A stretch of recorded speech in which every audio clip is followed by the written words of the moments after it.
श्री सद्गुरु वडवाळ सिद्ध नागेश भगवान की जय। श्री सद्गुरु ज्ञान सिद्ध भगवान की जय। श्री सद्गुरु हेग्रस भगवान की जय। सब संतन की जय। सालाबाद प्रमाणे ऐकू येतं का माग ऐकू येतं का? सालाबाद प्रमाणे यंदा हे आपण नागेशांच्या संदर्भात त्यांच्याच उत्सवामध्ये काही जाणून घेण्याचा प्रयत्न करणार आहोत। नागेशाने किती जरी जाणून घ्यायचा प्रयत्न केला आपण तरी ते काय पूर्ण होणार नाही, कारण ते अनादी कालापासून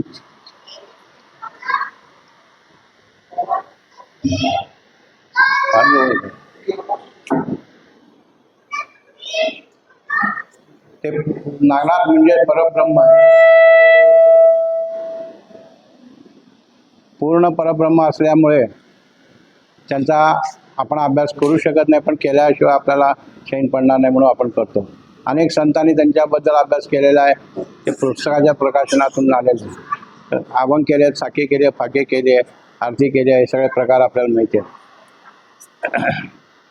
तर अशा नागेशांचा आपला या जन्मामध्ये काहीतरी भेट व्हावी किंवा आपल्याला ते कळावे, त्यांचं दर्शन व्हावं, याच्यासाठी आपण प्रत्येकजण प्रयत्न करत आहोत।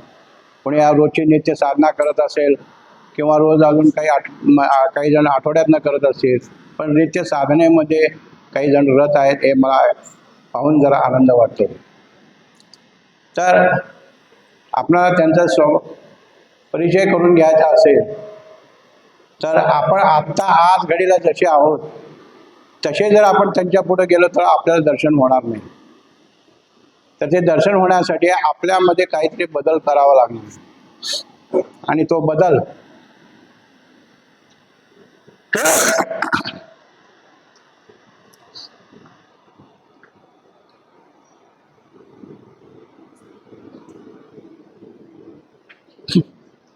करायचा म्हणजे परमेश्वराकडे जायचं म्हणजे शुद्ध पवित्र लागतं। कुठेही आतमध्ये थोडा जरी किंतु असला किंवा अपवित्रपणा असला तरी दर्शन आपलं होणं दुरापास्त होतं। इतकं शुद्ध व्हावं लागतं, आणि ते शुद्ध होण्यासाठी आपल्याला काय उपाय करावा लागतो तो आपण करत असतो। तर सांगायचं काय याच्यामध्ये, हे शुद्ध पवित्र प्रत्येकाने झालं पाहिजे। आता जन्मतःच काही जणांच्यामध्ये गुण असतो शुद्धतेचा किंवा पवित्रतेचा, चांगलेपणाचा गुण असतो, पण बराचसा अंश हा अपवित्रपणाचा किंवा अपवित्रपणा म्हणजे काय वाईट वागतात अशाचा भाग नाही, पण जे परमेश्वरापर्यंत चालत नाही त्यांना त्याचं दर्शन होऊ शकत नाही, असे जे काही गुण असतात ते गुण आपल्याला आपल्यापासून काढून टाकावे लागतात। ह्याला अपवित्रपणा म्हणतो आपण। परमेश्वराच्या दर्शनाच्या बाबतीमध्ये संपूर्ण शुद्ध मनुष्य पाहिजे। अंतर्बाह्य शुद्ध हा शब्द आहे, आतूनही शुद्ध पाहिजे आणि बाहेरूनही शुद्ध पाहिजे। बाहेर नाही शुद्ध आपण स्नानाने काय साबण लावून अमुक तमुक लावून शुद्ध होऊ शकतो, पण आतून शुद्ध होणं हे अत्यंत महत्त्वाचं आहे। आणि आतून शुद्ध कसं होणार आपण, तर त्यासाठी आपणच आपल्या अभंगामध्ये म्हणतो, प्रातःकाळी उठी जड करी वाचे शिवशिव उच्चारी चिन्मय तीर्थी स्नान करी शांती शुचिर भूत होय। ही जी ओळ आहे ही समजून घेतली की शांती शुचिरभूत, शुचिरभूत हा शब्द महत्त्वाचा, म्हणजे तिथं आपल्याला स्नानच आहे ते। अति सकाळी प्रातःकाळी उठून जर जप करतो तास 2 तास, तो शुद्ध झालेलाच असतो, पुन्हा त्याला खऱ्या अर्थाने स्नानाची गरज नसते, पण व्यावहारिकदृष्ट्या आपल्याला बाहेर इकडे तिकडे हिंडायचं असतं म्हणून आपण स्नान करतो। तर शांती शुचिरभूत होय ही जी आहे, तसंच अजून काय आपल्याला सोडावं लागतं, काही गुण आपल्यामध्ये जे असतात की आता आपलं शरीर म्हणजे काम क्रोध लाभ मोह मद मत्सर हे षड्रिपूने आपलं शरीर सगळं भरलेलं आहे। कोणामध्ये कोणता गुण कमी असेल, कोणामध्ये तो जास्त असेल, हा भाग वेगळा, पण प्रत्येकामध्ये हे सगळे गुण असतातच। काहींनी त्याच्यावरती प्रयत्न करून घालवलेले असतात, काहींनी त्याच्यामध्ये अजून प्रयत्न करायचा असतो, आणि तो प्रयत्न करून घालवला म्हणजे आपण तेवढ्या प्रमाणात शुद्ध होत जातो। परवाच मला एक जण भेटले होते किंवा नेहमी भेटतात मला, त्या व्यक्तीकडे बघितला की इतकं शुद्ध पवित्रता वाटते की ही व्यक्ती किती पवित्र आहे गोरी, पण त्या गोरीमध्ये सुद्धा सात्विक तेच त्याच्यामध्ये भरलेलं आहे. पती पत्नी दोघेही सात्विक आहेत.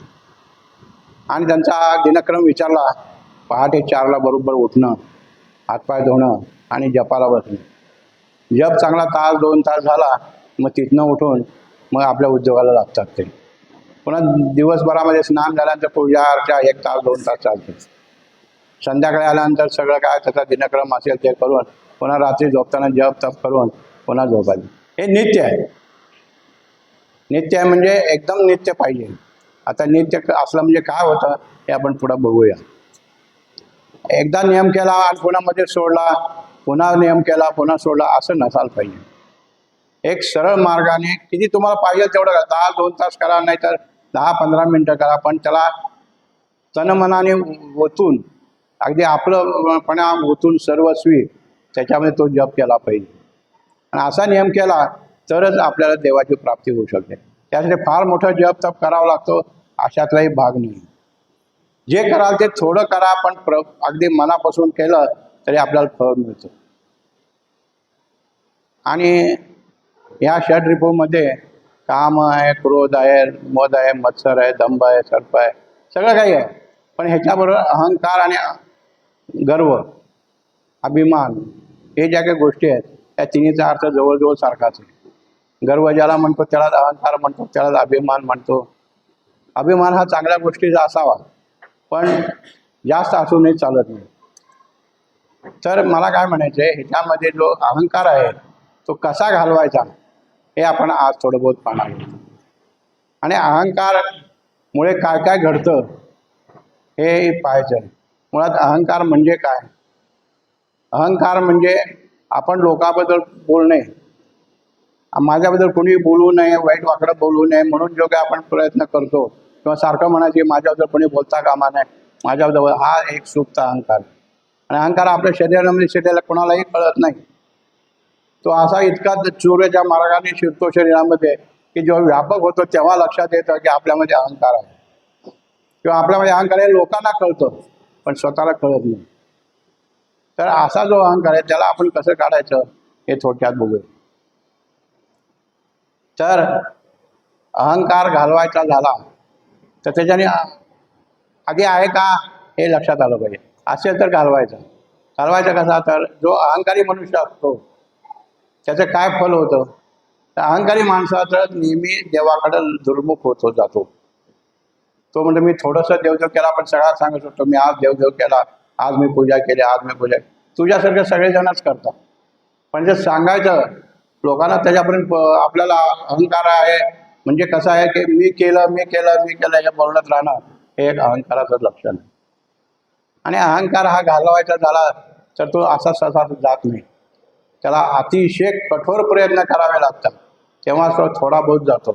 पण अहंकार घालवणारे लोक मी पाहिले नाही. मी ज्या माणसाबद्दल आता बोललो होतो त्याला अहंकार अजिबात नाही. अजिबात म्हणजे अजिबातच अहंकार नाही. मी किती प्रयत्न करून विचारलं किंवा कितीही बोलून मी बघितलं त्याच्याशी तेवढं सुद्धा तो अहंकार नाही. आणि दुसरी गोष्ट तो इतका शांत आहे, इतका शांत आहे की त्याला रागही कधी येत नाही. काम क्रोध मत्सर याच्यामध्ये एक अहंकार आहे, राग हे नाही. तर हा राग सुद्धा त्याला येत नाही. म्हणजे एक जिंकलं की हळूहळू दुसराही जिंकला जातो, तिसरा जिंकला. पण असे साही जिंकणारे म्हणजे सत्पुरुषच लोक. आता हा प्रापंचिक मनुष्य आहे, सत्पुरुष व्हायचा काय त्याला या जन्मी नाही तर पुढल्या जन्मी निश्चित होईल असं वाटतं. आणि इतका कटाक्षाने पाळतो, खोटं कधी बोलणार नाही. एक त्याचा गुण आहे. जे काय असेल ते सत्य सांगणार. तुम्हाला पटो अथवा न पटो आहे हे असं उत्तर आहे, तुम्ही बघा काय होत आहे, असंच तो बोलणारा मनुष्य आहे. तर सांगायचं काय, सचोटीनं वागणं, सत्याने बोलणं, आणखीन आपल्याला लोकांबद्दल चांगलं वागावं, लोकांनी चांगलं वागायची मनामध्ये तळमळ असणं हे सात्विक लोकांचं लक्षण आहे. आणि सात्विक भावना हे वाढल्याशिवाय आपल्याला देवापर्यंत जाता येत नाही. तर अहंकार काय होतं? तर अहंकारामुळे प्रपंचाचा नाश होतो. नवरा बायकोमध्ये सुद्धा अहंकाराने भांडणं होतात, मुलांमध्ये सुद्धा भांडणं होतात. कारण काय? अहंकार. मी म्हणेन तसंच तू ऐकलं पाहिजे, त्याचं चुकलेलं असलं तरी सुद्धा तसंच वागलं पाहिजे, नाहीतर ते भांडणात तयार. म्हणून म्हणायचं अहंकार हा घरामध्ये सुद्धा वागताना, आपल्या नातेवाईकाशी वागताना सुद्धा सांभाळूनच वागावं लागतं. एक त्याचा परमार्थ पूर्णपणे बुडतो. परमार्थ पूर्णपणे बुडतो म्हणजे कसं, मी देवाला मी आज एवढं केलं, अहंकाराने बोलत. माझ्याकडे मध्यंतरी एक आता जरा झाले 4-5 वर्ष एक रस आली कोल्हापूरहून, आणि ते म्हणाले मी रोज गायत्रीचा जप करतो. म्हणजे किती करता? 10 वेळेला करतो. आणि तेवढ्यात माझं समाधान होत आहे. म्हणजे 10 इथं 24 लाख जप आहे. रोजी 10-10 तास करणारे लोक असून सुद्धा त्यांना समाधान लाभत नाही. तुम्हाला 10 वेळेला म्हणण्याने समाधान लाभतं, हे चांगली गोष्ट आहे. ते म्हणजे काय म्हणजे 24 लाख करावं लागतो, शक्य आहे काय म्हणजे तेवढं? शक्य नाही. पण तुम्हाला एवढं 10 मध्ये समाधान मिळतं, हे बास की मला. अजून 24 लाखाच्या भानगडीत कशाला पडतो? त्याला समाधान होतं. पण तेवढा 2 तासामध्ये माझे किंवा तासभर बोलत बसाय 20-25 वेळा म्हणला की मी जप करतो, मी गायत्रीचा जप करतो, मी गायत्री जपतो, मला गायत्रीमुळे एवढं प्राप्त झालं, हे सगळं खोटं असतं. व आमच्यापुढे येऊन काहीतरी बोलायचं म्हणून बोलत. आणि एवढ्या याच्यामध्ये असं कधीच होऊ शकत नाही. जपे ते जपाने तप्पे ते तापावं लागतं. मला एकदा शत्रुशेठ म्हणले, विनायकराव म्हणले, भात जो उकळतो थंड पाण्यात उकळतो का म्हणले.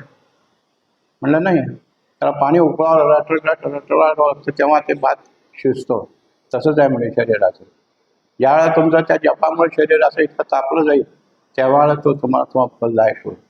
तोपर्यंत फलदायक होणार नाही.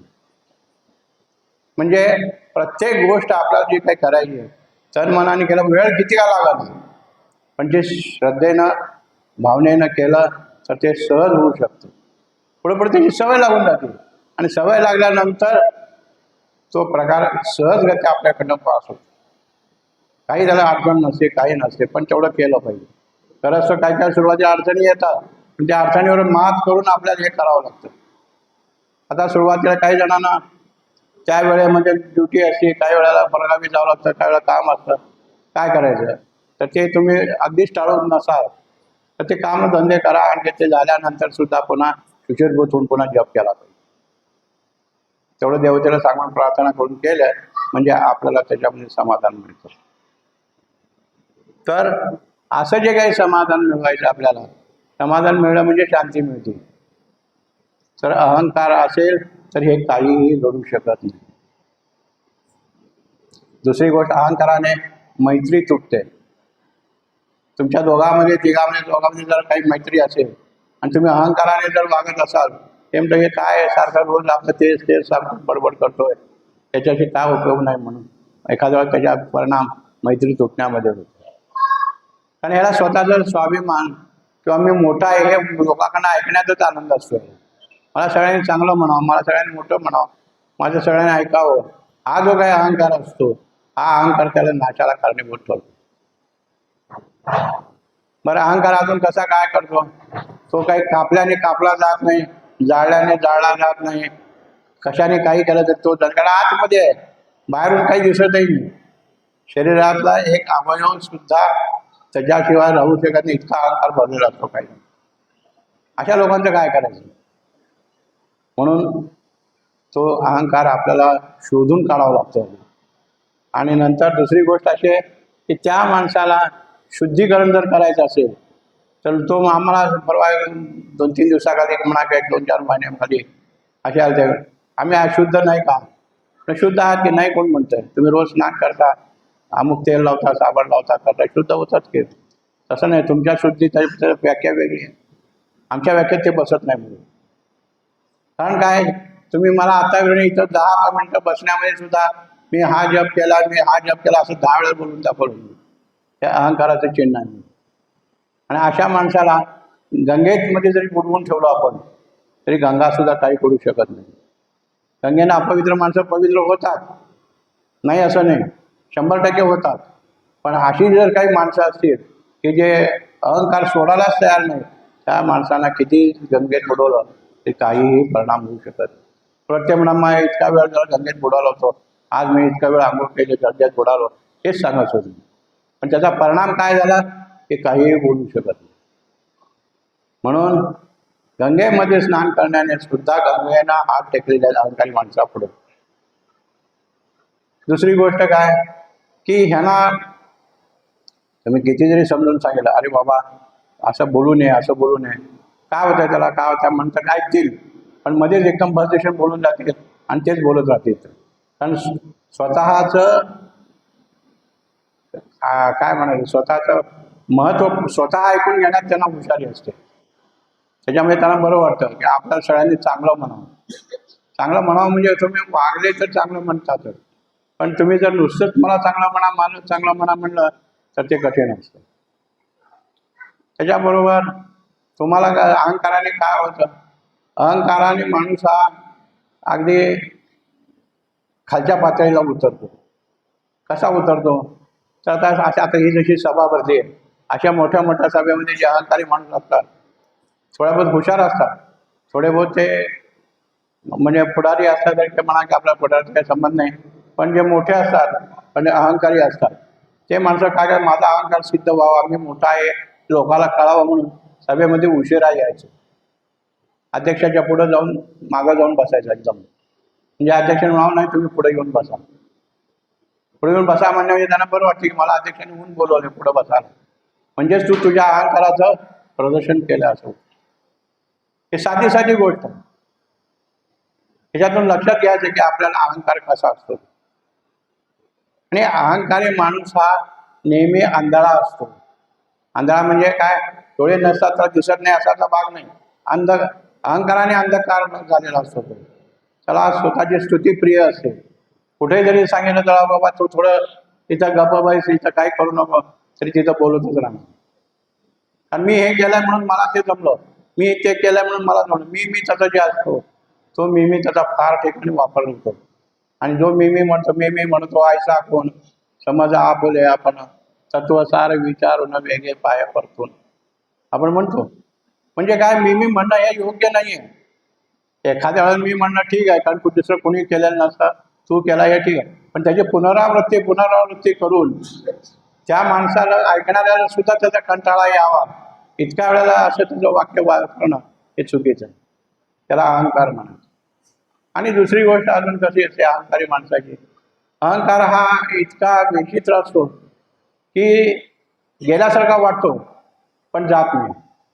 आता तुम्ही म्हणा की याने भरपूर प्रयत्न केलाय, मी आता काही बोललो नाही, केलं नाही, माझा अहंकार कमी झाला असं वाटतं.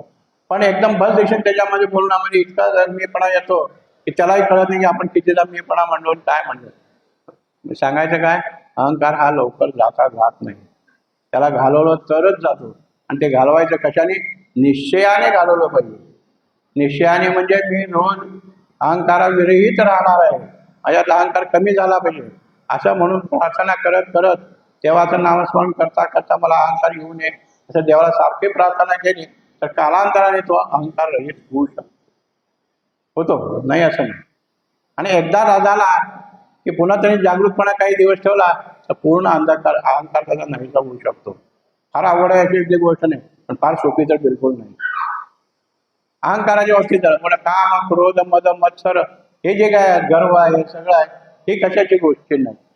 ही सुद्धा सगळ्याला आपण वेगळे आहोत सगळ्यापेक्षा ही दाखवणारी गोष्ट आहे. म्हणून रिपू म्हणलंय, त्याला शत्रू म्हणलेले आहे. आणि ते शत्रू शरीरात असतात, अंतर्गत असतात. बाहेरून कोणी शत्रूला आपण युद्ध करायची गरज नाही, ते आतच आहेत. आणि आत असलेल्या शत्रूंना आपल्याला मारायचं आहे. आत असलेल्या शत्रूंना आपल्याला घालवायचं शरीरातून आणि आपल्याला अंतर्बाह्य पवित्र व्हायचं आहे, शुद्ध व्हायचं आहे. ही जेव्हा प्रक्रिया आपली पूर्ण होईल त्याच वेळेला आपल्याला नागोबा तुम्हाला घर बसल्या दिसेल किंवा मंदिरात यायची सुद्धा गरज नाही. हे केव्हा, पण हे 6 जणांना आपण बाहेर काढलं तर एक जरी राहिला तरी सुद्धा त्यांना चालत नाही. मग 6 जणांची असे झालेली माणसं आहेत का, आहे. ती माणसं असे कधीही तुम्हाला सांगणार नाही की मी घालवलंय म्हणून, कधी तुमच्याशी असं वर मान करून बोलणार नाही. ते आपापल्या नादातच असतात. अशी माणसं जी आहेत त्यांच्या दर्शनाने, त्यांना जवळ गेल्याने, त्यांच्या जवळ राहिल्याने आपले एक दुर्गुण कमी होऊ शकतात. पण आपण तेवढं त्यांच्याबद्दल आस्था पाहिजे, त्यांच्याबद्दल प्रेम पाहिजे आणि त्यांनाही आपल्याबद्दल प्रेम पाहिजे. मग ते हळूहळू आपला एक एक रोग कमी करतात. म्हणून षडरूप. आता उद्या गणाला हे जे काही 6 जे काही आपल्या पुढे गण उभा केलेले आहेत, हे गण म्हणजे काय आहे? षडरूपाचाच प्रकार आहे. छेदन कर षडरूप. काय बंद झालं काय? ऐकू येतं का बघा? षडरूप व छेदन कर सप्तम खागण बना कलंद. हे यांना एकेकांना आपल्याला दूर करत करत आज जेव्हा जावं तेव्हा खरग्याची भेट होती.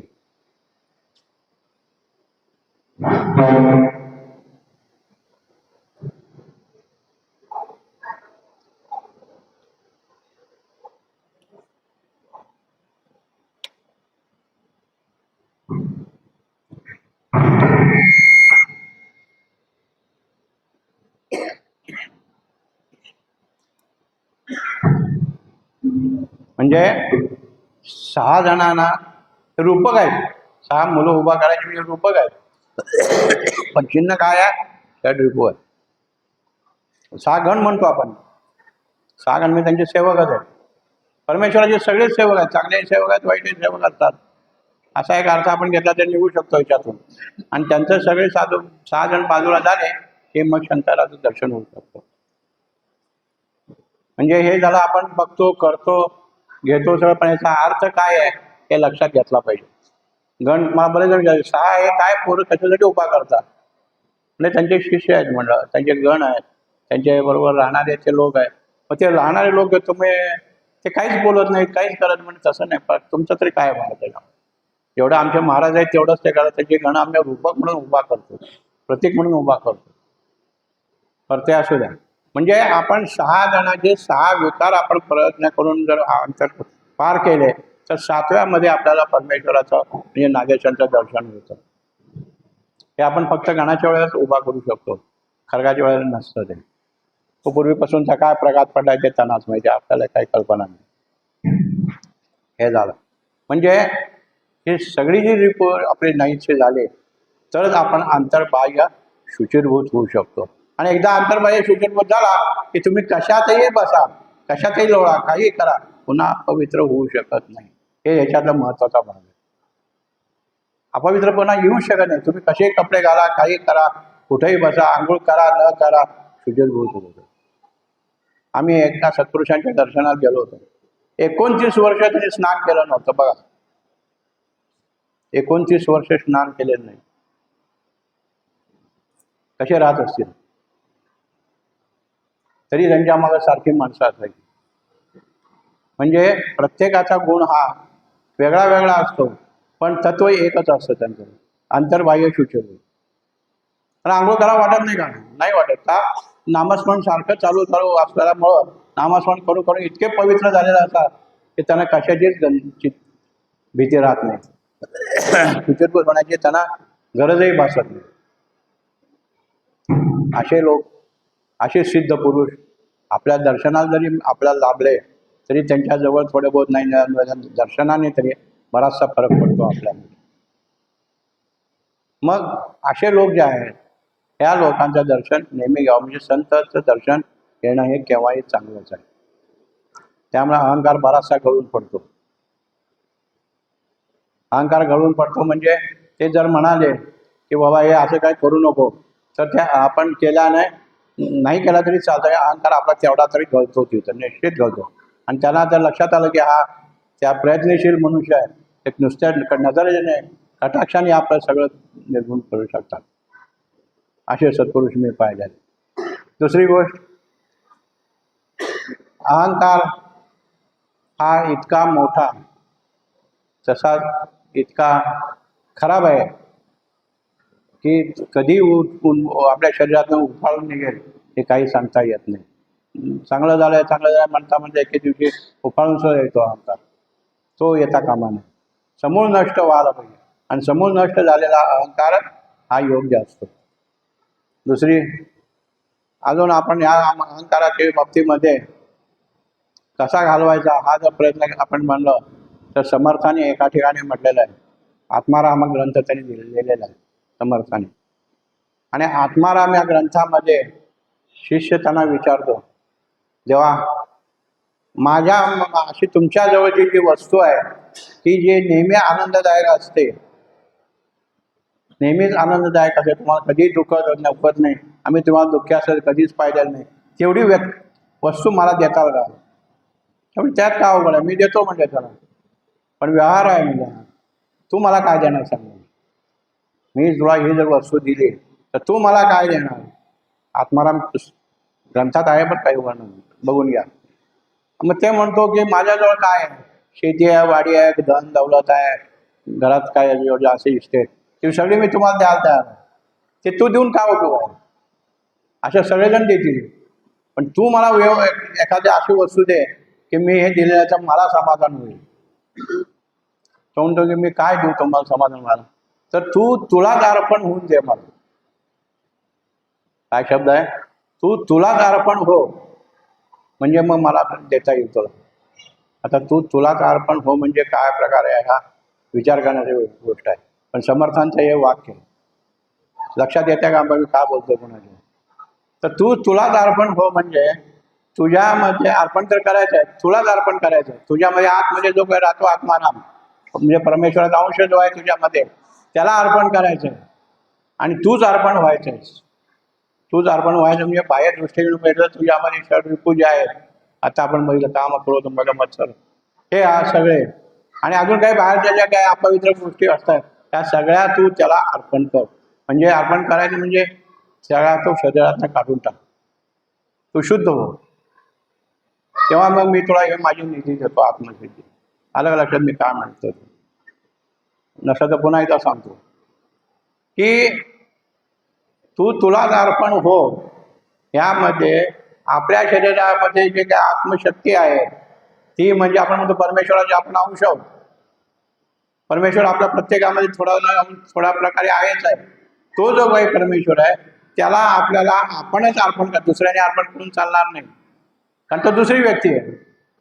तुमच्यातल्या जे काही वाईट गोष्टी आहेत, आपण थोडक्यात म्हणू वाईट गोष्टी ज्या आहेत त्या सगळ्या तो काढून मला त्या आत्म्याला अर्पण कर, आत्म्याला. म्हणजे तू निवांत होशील, तू सज्ज होशील, तू पवित्र होशील असं त्यांना म्हणा. आणि हे जेव्हा तू होशील त्यावेळेला मी तुला ती वस्तू देतो. अलग लक्षात बघा, इतकं सोपं नाही लक्षात यायला, पण लक्षात घ्यावं लागते.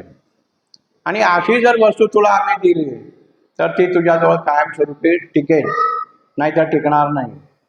त्याची अवहेलना केलेली चालणार नाही. आणि ही वस्तू तू अर्पण केल्यामुळे तुला रामात दिसेल, तुझ्यातला राम तुला दिसेल. आणि तुला राम दिसला, तो राम कसा आहे? सर्व आनंदाचा ते प्रतीक आहे, सर्व सुखाची निधी आहे राम, म्हणजे सर्व सुखाचा भांडार आहे. आणि त्याची प्राप्ती तुला झाली तर तुला चिंतेचं कारणच नाही काही, असं समर्थ त्या आत्माराम ग्रंथात म्हणतात. म्हणजे सगळं काढायचं म्हणजे अहंकार हा गळलाच पाहिजे, हे त्याच्यावरून सिद्ध होतं. अहंकार असलेला चालत नाही, झाल्यानंतर मद मत्सर दंभ गर्भ काय असेल चालत नाही. सगळा तू जेव्हा अर्पण करशील तेव्हाच तुला आम्ही हे देऊ शकतो, आत्माराम मिळेल. आणि आत्माराम ज्याला मिळाला आहे त्याला सुखाचं भांडार उपलब्ध होतं. सगळीकडे सुख, दुःखाचा लवलेश त्याला मिळणार नाही. सगळीकडे सुखाची प्राप्ती झाल्यानंतर मग काय कमी आहे? सुखाची प्राप्ती होणं हेच महत्वाचं आहे. आणि अहंकार जाणं त्याशिवाय साधना पूर्ण होऊ शकत नाही. किती जरी मी रोज साधना केलं तर ते सहज गुण झाला पाहिजे की रोज तो मी इतके जप करतो, इतकं हे करतो, ते कोणाच्या तोंडून येताही कामा नाही. ते नित्य आहे, अनित्य काहीच नाही आहे. आणि नित्य साधना हे मुखातून बोलायची गरजच नसते. आपण उठल्यानंतर जेवण करतो, पाणी पितो, कोणा सांगतो का? तहान लागली की पाणी पितोच आपण, भूक लागली की खातोच. हे जसं नित्य आहे तसेच साधना ही नित्य झाली पाहिजे. आणि ज्यावेळेला नित्य होते त्यावेळेला त्या माणसाचं सुख बघा. म्हणून आपल्याला म्हणतो लय लागता लय होतासी, वृत्ती हारासी, वृत्ती सगळ्या नाहीशा होतात. लय कोणाचा आपला लय लावायचा, लय लागता लय होतासी, त्या बाकीच्याचा लय नाहीसा होऊन जातो. काम करतो मग त्याचा लय नाही, लय होणे म्हणजे नाहीसा होणे. लय लागता लय होतात, वृत्ती हारासी, जी पहिली वृत्ती होती ती सगळी नाहीशी होऊन जाते. वृद्धी हाराशी शांती बाणादी अंगी. काय होतं परिणाम? शांती अंगामध्ये तयार होते. शांती बाणादी अंगी. निसंगाची संग हा कुंटला. निसंग जे लोक आहेत, जे दुर्विचाराचे लोक आहेत, त्यांच्याशी संघ आपोआप तुटतो. तुम्ही तोडावा म्हणून सुद्धा काही संगत जरूर नाही, आपोआप तुटतो. निसंगाची संघ हा तुटला, भेद तुटला, तत्व निजरूप संगी. संघ कुणात येतो? निजरूपाशी आपला संघ जडतो. स्वतःचं रूप जे आहे प्रत्येकाचं, ते आनंदाचं आहे कसं, त्याच्याशी संघ जडतो. तत्व निजरूप संगी. आणि त्याच्यामुळं आपले जे विकार आहेत सगळे, ते मावळला माया हा विकार. माया म्हणजे हे काय सगळे आपण बघतो बोलतो करतो, हे मायाचा प्रकार आहे. हा मावळला माया हा विकार आणि ब्रह्म निर्धार.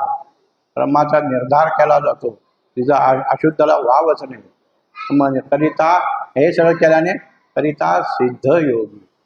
योगाभ्यास करायची गरजच नाही, आपोआप एवढं झालं की तो सिद्धच होऊन जातो. अज्ञान सिद्ध म्हणतात, तसंच समर्थ म्हणतात.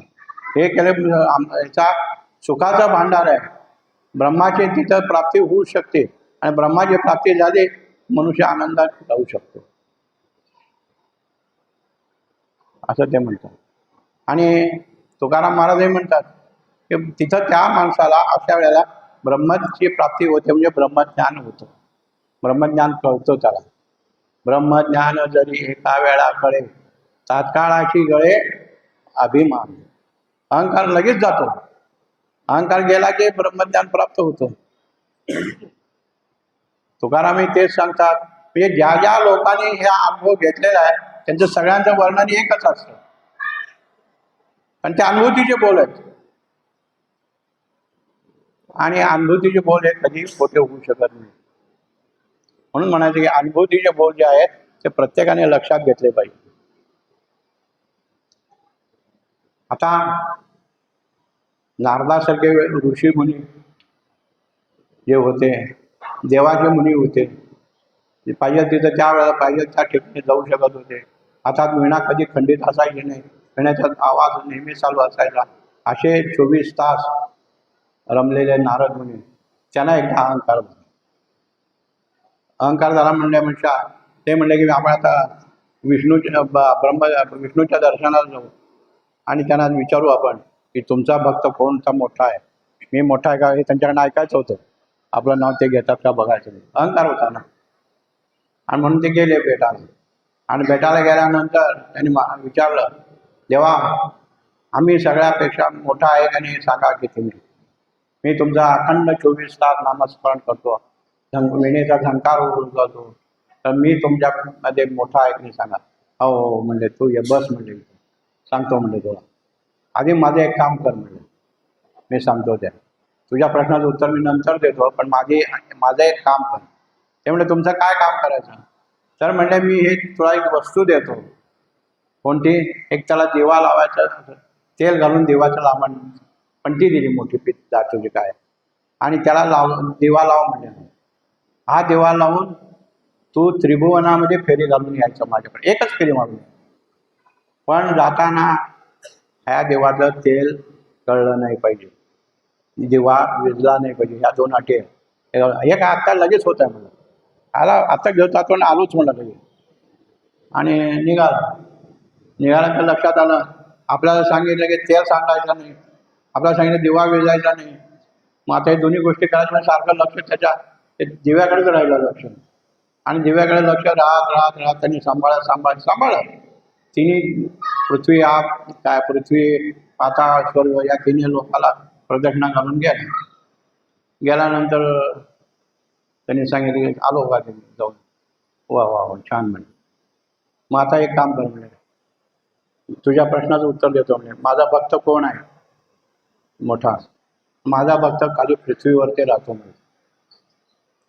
पृथ्वीवरती राहतो म्हणजे मला विचार त्याला, म्हणजे आपलं नाव कळालं म्हणजे एवढं करून सुद्धा नाव कळालं. आता ते विचारलं पाहिजे कोणता तुझा भक्त आहे तो. त्यामुळे आपल्या एवढ्या मोठ्या भक्ताचं नाव मला सांगाल का? सांगतो ना म्हणजे, पत्ता सुद्धा देतो तुला, तू जा म्हणते तिथे. मग पत्ता गेला, सगळं झालं आणि महाराज तिथे गेले. तर तुम्ही व्यक्ती बघितली तर एक दुकानदार होते, तेल आणि साबण विकणारे एक व्यापारी मनुष्य होता. ते व्यापारी मनुष्य एवढा भक्त यांचा मोठा की जो अखंड भक्तीमध्ये रस आला घेतोय, सगळं करतोय, नामस्मरण घेतोय. आता तर दिवसभर बघूया म्हणजे इतकं दिवसभर बघितलं तर तो गिऱ्हाईकाशी गप्पा मारतोय, गिऱ्हाईकाशी बोलतोय, आपला माल विकतोय, करतोय. पण सचोटी होती, सचोटीने माल विकत होता, सचोटीने पैसे घेत होता, कुणाला लोबाडत नव्हतं. हे गुण त्याचे चांगले होते. हे सगळं त्यांनी पाहिलं आणि पाहिल्यानंतर सांगितलं की आता तो दिवसभर झाला, आता काय करतो रात्री बघू. रात्री दुकान बंद करत तो थांबला आणि दुकान बंद करून तो घरी निघाला. त्याच्यावरून माणूस घरी गेले. घरी गेल्यानंतर त्यांनी बघितलं काय करत होता हा. घरी जाऊन हातपाय धुवून आई वडिलांची चौकशी करायची, कसं काय दिवसभर त्रास काही झालाय का काय. आई वडिलांची सेवा करायची. नंतर बायकोची सेवा कशी झाली, आई वडिलांना सेवा करून घातलं की नाही त्यांनी सगळं काही व्यवस्थित सेवा केली की नाही वडिलांची हे बघायचं.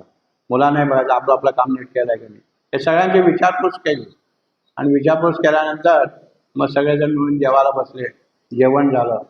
म्हणजे जेवण झाल्यानंतर म्हणजे आता काय करतो, तर आता जेवण झाल्यानंतर थोडंसं हिशोब बघितला त्यांनी आणि मग पुन्हा म्हणलं की आता आपण झोपूया.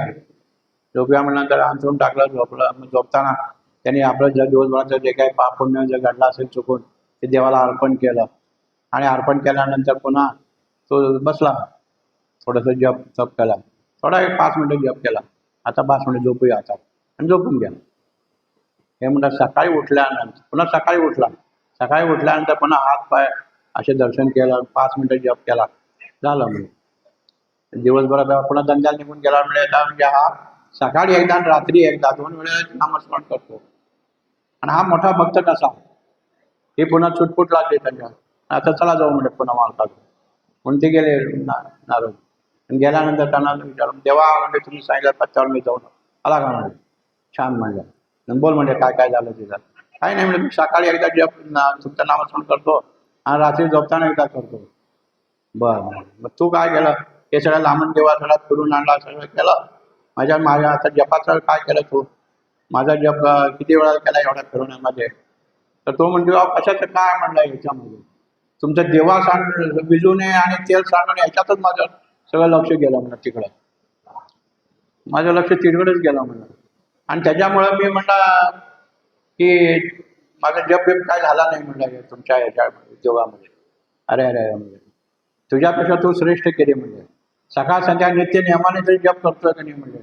तू एवढ्या बारक्याशा कामासाठी सगळं माझा जप तर सोडून दिला आणि म्हणतो काय अखंड तुमचं नामस्मरण करतो. एवढं जर तुला जमलं नाही तर अखंड कशावर विश्वास ठेवाय, तू एवढं करतो म्हणून. तिथं नारदाचा अहंकार घ्यायला, अहंकार घालवण्यासाठी एक कथा सांगितली. म्हणजे परमेश्वराला किंवा मुनीश्वर नारदासारख्या श्रेष्ठ देवाला सुद्धा अहंकार असतो आणि तो अशा प्रकारे घालवला लागेल. म्हणजे अहंकार हा कधी कुणाला येईल हे काही सांगता येईल. आपल्या अभंगातून सुद्धा नारद अंगी व्याला 60 पोरासे अंगी व्याला कोणत्या तरी अभंगात आहे. हा गेला गेला रे मना चंद्रमा. म्हणजे तिथेही त्याला अहंकार आहे. तुम्हाला कथा काय एवढी माहीत नाही, पण नदीवर स्नानाला गेल्यानंतर तिथं राजा राणी घेऊन क्रीडा करत बसले. त्यांनी पाहिजे नारदाने काय देवाने म्हणले आम्हाला विणा दिली आहे म्हणले, हे कशा आनंदाच्या क्रीडा करतात आम्हाला काय आहे का, काही नाही म्हणले. हे देवाने ऐकलं आणि देवाने त्याला पुढच्या जन्मामध्ये राजा राणीचं रूप दिलं, त्याला राजा करून टाकलं. आणि मग पुन्हा एके दिवस स्नानाला गेल्यानंतर त्याला 60 पोरं झाली होती नारदाला. 60 पोरासे व्याला 60 मुलं झाली ते. आणि 60 पोरानंतर आवरून घालताना म्हणला देवा हे काय माझ्या मला लेसट लावलाय म्हणलं. हे बरा होतं की म्हणजे विणा हिंडत होतो ते. हा म्हणजे आता तूच मागितलं म्हणून तुला दिलं, दाखवलं म्हणजे प्रपंच कसा होता. हे नको म्हणा मला प्रपंच होतो. अशी तिथेही त्याचा अहंकार गेलेला आहे. तसं देव खुशीनं अहंकार हा प्रत्येकाला घालवत असतात, पण त्यासाठी तयारी लागते.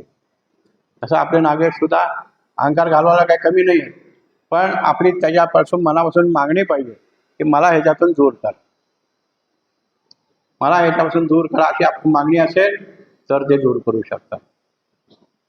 अहंकार गांजीले परोपरी हे कायापुरी संशय घेताला पोटभरी तू यासी निवारी. बरोबर आहे ना? असंच आहे. तू यासी निवारी म्हणजे अहंकाराने मी गांजून गेलोय. आता मला सांगा, ती अभंगातली ओळ केशव स्वामींची आहे, ती ओळ आणि आपण थोडासा विचार करतो, आपली वृत्ती आणि त्या अभंगाच्या मुळेमध्ये काही फरक आहे का? ते वाचून मला सुद्धा वाटते की आपण असेच आहोत.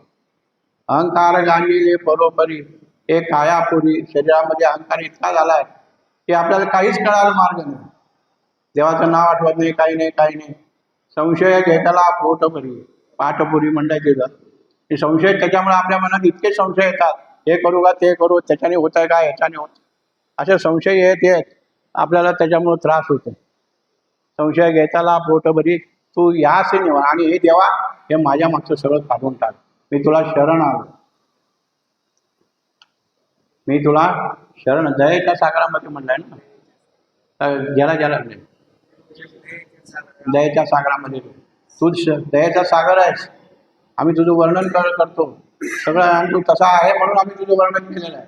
एवढी माझी दया, माझ्या दया करून एवढं माझं सगळं याच्यातनं बाहेर का. आपण म्हणलं आलं काय हरकत नाही. आता तीच प्रार्थना आपण म्हणाल काय हरकत आहे का? काही हरकत नाही, कारण आपण तसेच आहोत. आपण कधी एवढा दिवसभर बसून जप केलाय का? आणि जपाचा आपल्याला आनंद मिळालाय का? आणि आपल्याला संशय मनातले दूर झालेत का? एक संशय गेला की दुसरा येतो, दुसरा झाला की तिसरा येतो. तर ही जी काही वृत्ती आहे, जी सद्गुरूंनी किंवा केशव स्वामींनी जे वर्णन केलेलं आहे, ते तुम्हा आम्हाची वृत्ती लक्षात घेऊनच केलेलं असतं. मग तोही जो वेळी आपण जर म्हणून जर प्रार्थना केली तर का नाही देव आपल्यावर कृपा करणार, जशी त्यांच्यावर कृपा केली तशी. म्हणून म्हणायचं आहे की दयेच्या सागरामध्ये जमणे. अहंकार गांधीले परोपरी हे कायापुरी. परोपरी म्हणजे परोपराने एक समजा की दुसरा समजे. अहंकार हवेच आहे, त्याच्यामुळे माझं शरीर थकलो आहे मी आता याच्यातून, त्यातून बाहेर काढ मला. गांधीले बरोबर तू हे कायापुरी, तू याचे निवारी, तू याला निवारण कर, ही प्रार्थना करतात. म्हणून म्हणायचे की आपल्यामध्ये आणि अभंगामध्ये काहीही फरक नाही. आपल्याला या प्रत्येकाच्या गोष्टी सोडवायला, या अभंगाच्या बाहेर जायची आवश्यकता बिलकुल नाही. सगळी उत्तरं आपल्याजवळच आहेत, आपल्या म्हणण्यातच आहे, पण आपलं तिकडं लक्ष नाही. असं जर प्रार्थना तुम्ही करत गेला तर तुम्हाला त्याच्यामध्ये यश मिळालं किंवा राहणार नाही. आता समर्थाने राम मिळेल म्हणून सांगितलं, नागेश मिळणार नाहीत का? दोघं वेगळे आहेत? वेगळे काहीच नाही आहे. ते राम आहेत, आपलं नागेश आहे, पण दोघेही देवच आहेत. आणि दोघेही दयेचे सागर आहेत. ते कनवाळू आहेत, मायाळू आहेत, दयाळू आहेत. हे सगळे एवढे असताना आपण का नाही प्रार्थना करायची? केली पाहिजे त्यांच्या. आपल्या तळमळ आपल्याला उत्पन्न नाही म्हणून आपण असे बोलतो. तळमळ आपल्यामध्ये तयार व्हायला पाहिजे. आपण दररोज उत्सव करतो एवढंच. उत्सव आला की आपण सगळे एकत्र येतो, काय करतो काय सगळं, पण हे सगळं बाह्य अंग आहे, हे लक्षात ठेवा. बाह्य अंग आहे म्हणजे काय? सगळ्यांचा जरी तुम्ही सहभाग घेतला, तरी खांद्यावर घेतलं, शरीराला शरीर घासलं जात आहे, पण आत काही उतरत आहे का? हा प्रश्न आला पाहिजे. त्यांचा सहवास इतका सोपा आहे का? शंकराचा सहवास आपल्याला भेटतो, ह्याच्या सगळं भाग्य कोणतं नाही आहे, पण त्याचा लाभ आपल्याला झाला का? अंतर्बाह्य आपल्याला काही लाभ मिळाला का त्याच्यापासून? हे मिळालं तरच ते आपण यात्रेमध्ये सहभाग झाल्याचं फल, अन्यथा नाही. हे मी स्पष्ट सांगतो. नाही ते शरीर नुसतं थकून जात आहे, खरं आहे उद्याच आहे खरं झालं की सकाळ उठलं की चहा पाणी झालं की आपण थकलेले विश्रांती घेतो, असं उपयोगाचं नाही. असं आपल्याला त्याचा सहभाग नित्य रोज लाभला पाहिजे, आणि लाभल्याशिवाय राहत नाही, हे लक्षात ठेवा. लाभणार म्हणजे लाभणारच, त्याशिवाय हे अभंग केलेले नाही. कोणी अभंग करणारे लोक एक हलके होते का? सगळे मोठे लोक होते.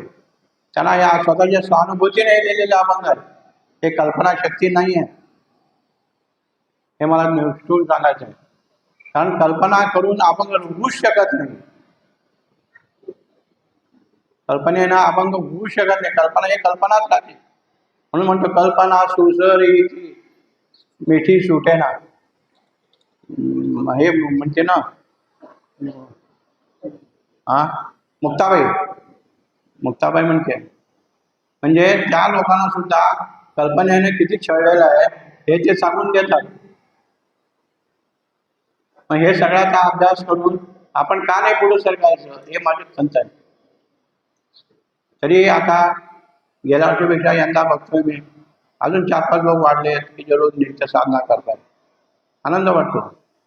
अनुभव किती येतात काय त्याचे त्यांना माहिती आहे, पण त्यांची साधना टिकून आहे.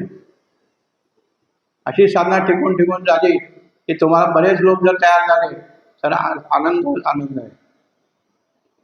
रोज यात्रेचा सहवास तुम्हाला मिळू शकतो. रोज तुम्हाला देवतेशी बोलायला मिळेल, देवता तुमच्याशी बोलायला मिळेल. असे इतके आपली तयारी व्हायला पाहिजे की जी पूर्वीच्या अभंग कर्त्याने करून ठेवलेली आहे. तेवढी आपल्यामध्ये आणि त्यांच्यामध्ये एवढा काय फरक होता. ते पूर्वी होऊन गेले, आपण आता आहोत. नागोबा तोच आहे, आपण तेच आहोत. नसेल आपण या जन्माच्या आधी जन्मामध्ये तेच असतील कशावरून. त्याशिवाय आपल्याला या यात्रेची उडी लागली का? या यात्रेची गुढी जर काही आपल्याला बघायची वाढवायची असेल तर हे नामस्मरण अभंग म्हणणं करणं हे मनापासून केलं पाहिजे. नुसतं माझे एवढे आपण पाठ आहेत तेवढे पाठ आहेत असं म्हणून चालणार नाही. त्याचा अर्थ सहित त्याच्या सहित आपण झटलं पाहिजे, त्याचे समजून घेतलं पाहिजे. आणि समजून घेतलं तरच आपण त्यामध्ये गती मिळवू शकतो, आपली गती होऊ शकते. त्याच्यामध्ये आपल्या संप्रदायामध्ये कितीतरी प्रकार आहेत गती वाढण्यासाठी. गती वाढण्यासाठी अज्ञान सिद्धांत संघटनांनी करून ठेवली आहे. अभंग केलेले आहेत, आरत्या केलेल्या आहेत. एक जरी कुठली तुम्ही धरली आरती तरी सुद्धा पुरेसे. म्हणजे सार्थ समजून घ्या आणि त्याप्रमाणे वागायचा प्रयत्न करा. आता ह्याच्यामध्ये वागायचं म्हणलं तर अहंकार गांजेली जसं सांगितलंय तसं अज्ञान सिद्ध म्हणतात की अहंकार आपल्या संप्रदायामध्ये सत्पुरुषाला अहंकार आवडत नव्हता. ते ह्याच्यामध्ये आपल्याला सूचना देऊन बसलेले आहे. आता ह्याच्यामध्ये अज्ञान सिद्धांत कुठं सूचना केली आहे? निजरावामध्ये दिलेली आहे बघा. तुम्हाला सगळ्यांना माहिती आहे. अहंकार लांडगा माताला बहु मोठा त्याने केला 12 वाटा या क्षेत्राचा. म्हणजे अहंकार जर वाढला, आपण अहंकारी मधून मस्त झालो तर लांडग्याची उपमा दिली. लांडगा हा तुकडे तुकडे करून फेकून देतो. मग आपल्याला लांडगा जर सावला केला तर किती अवस्था वाईट होईल. अहंकार लांडगा माताला बहु मोठा, आणि तो मस्तीला येऊन फार मोठा झाला, फार मस्तीला आला आणि त्याने केल्या 12 वाटा या देहक्षेत्राच्या. अज्ञान सिद्धच बोलतात. म्हणून म्हणायचे की पदोपदे नुसते अभंग पाठ करून नाही, त्यांनी काय सांगितलंय, कुठं काय त्यांनी आपल्याला सूचना दिल्या त्या लक्षात घेतल्या गेल्या पाहिजे. आता आपलं वय किती झालंय, आपण किती राहिलो प्रत्येक अंदाज कोणालाच नाही. पण जेवढा मिळालेला आहे त्याच्यातून अभ्यास करा, निश्चित तुम्हाला फलप्राप्ती मिळते. आणि निश्चित फलप्राप्ती मिळते म्हणजे कसं आहे, त्याच्यामध्ये अजून एक त्याच्यामध्ये मार्ग असा आहे, तुम्ही साधना करता करता जर समजा कोणाला मृत्यू आला तर त्याची साधना अर्धवट राहत नसते. पुढच्या जन्मामध्ये ही साधना जेवढी झाली तिथून पुढे तयारी होत असते. पुन्हा माघारी नाही, पुन्हा माघारी फिरायची भानगडच नाही. पुन्हा तिथून दुसरी साधना सुरू होते आणि ही साधना याच देवस्थानमध्ये येऊन करायला मिळते जिथं तुमचा अर्धवट झालेला आहे. तिथं एवढी देवाने सोय करून ठेवलेली आहे. म्हणून म्हणायचं की तुम्ही सगळेजण साधनेरत राहा, अहंकार सोडा. अहंकाराला धरून जर साधना केली तर काही फलप्राप्ती नाही. अहंकार करा सोडा आणि गर्वही तुम्ही साधना केल्याचं म्हणू नका कुणाला. गपचूप साधना हे शांत आणि अंतर्मुख असते, कोणाशी बोलायची नसते, अनुभवायचे बोल असतात. परमार्थ हा अनुभवाचा आहे, बोलण्याचा नाही, हे लक्षात ठेवा.